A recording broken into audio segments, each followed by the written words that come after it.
This, I don't think, is a new thing, but they are on the rise. Divorce parties. Mainly, I think women do these. I could be wrong. Let's find out.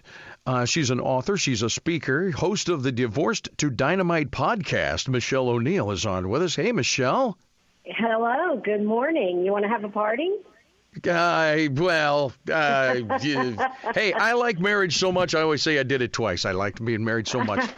At this point, might be a third time at this point, Michelle. I don't know. Hey, is it mainly the wives, the women that do this? It seems to me it is, but I don't know. Yeah, the statistics show that it's mostly women who are having divorce parties. Okay. So this is full on a celebration of freedom. Is this every relationship, though, that ends in divorce isn't so celebratory, is it? Well, I think that generally speaking, of course, divorce is a sad event. But I think the point of a divorce party is that people are trying to put the period on the end of that sentence and start, the new chapter of their life and look forward. And the divorce party, much like all other celebrations, is the way to start looking forward into their new life. Okay. So this isn't because I was talking to my buddy Dave yesterday. He said, I don't know, it seems a little tacky to me. I guess it depends on your outlook. Sure. I mean, I can understand that. A divorce itself isn't necessarily something to celebrate. I mean, it's a sad thing, and nobody enters into a marriage, planning on getting a divorce. But, the thing about a divorce is that it does signify that there is a new life ahead, and that both spouses are going to be, entering into a new life. Whether that's something that they want to do or whether it's something that they're being forced to do because out of the other person's choice. I mean, that's depending on the situation. But either way, it still signifies the new life ahead for both people. And it's a new chapter in their life, a new season in their life. And that actually is something that we celebrate in other ways. We celebrate graduations. We celebrate coming of age, like bar mitzvahs and quinceañeras. We celebrate babies and weddings. Dave Ramsey even started the trend of celebrating paying off your debt. Paying off your debt, yeah. I've known of people who have their mortgage pay off their mortgage party. Yeah, why not?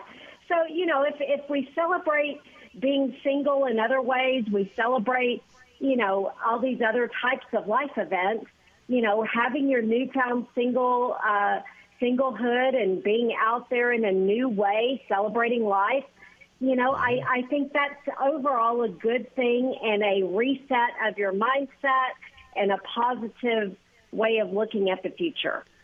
Is there a danger of going off the skids, though? Say, I got this newfound freedom, and now suddenly you're playing the field way too much. Now you're going to end up in a weird relationship just because you're on the rebound.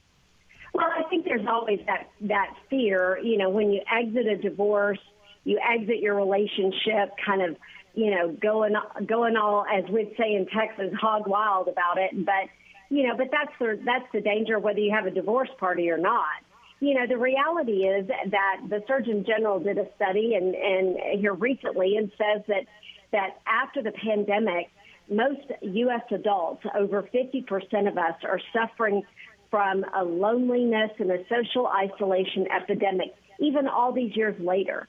And I think that, whether it's a divorce party or some other attempt to connect and reconnect with each other, this is just another example of that. We're all just still feeling kind of the effects of the pandemic and this social isolation. And so we're just trying to get out there and reconnect with each other and getting together and kind of having a glass of champagne and toasting to a new celebration, a new chapter in life is just one way to do it. Michelle O'Neill, the Divorced to Dynamite podcast. Yes, what's sir. the number one? What's the advice generally you give on your podcast? I really try to tell people when you get divorced, take a little bit of time to self-reflect on what happened in the past relationship but don't spend too long doing that. Don't wallow. Really put the end on the chapter and then start looking forward to your new life and what you're going to do next. And we've focused mainly on the divorcee, whether it's male or female. Sure. We got a whole nother conversation if there's kids involved and depending on their ages and stuff. Because you know what? You don't want them to see mom or dad out celebrating. Yeah, I got rid of that loser. Yeah. Because they're going, wait, you guys are the ones who brought me here into the world. Wait a minute. What happened? Well, yeah, I think it can be a good example for children, that you don't wallow in the past, that, you give the children an example of, here's the new situation, and we're handling it, and we're moving on. Because I think even for the children, being able to accept the new situation and deal with it is very, very important. But if you have a celebration and you're showing them it's a party, now they're seeing, oh, okay, so I can get married and then I have a party? I can have a party when I get married, and now I'm going to have a party because of them, depending on their age. I don't really recommend you invite the children to your divorce party. I think that's something for you to do with your girlfriends and have your champagne. Michelle, we're up on time. We got to get going. We'll talk again another time about this. All right, have a great day. Thanks, kiddo. Bye-bye.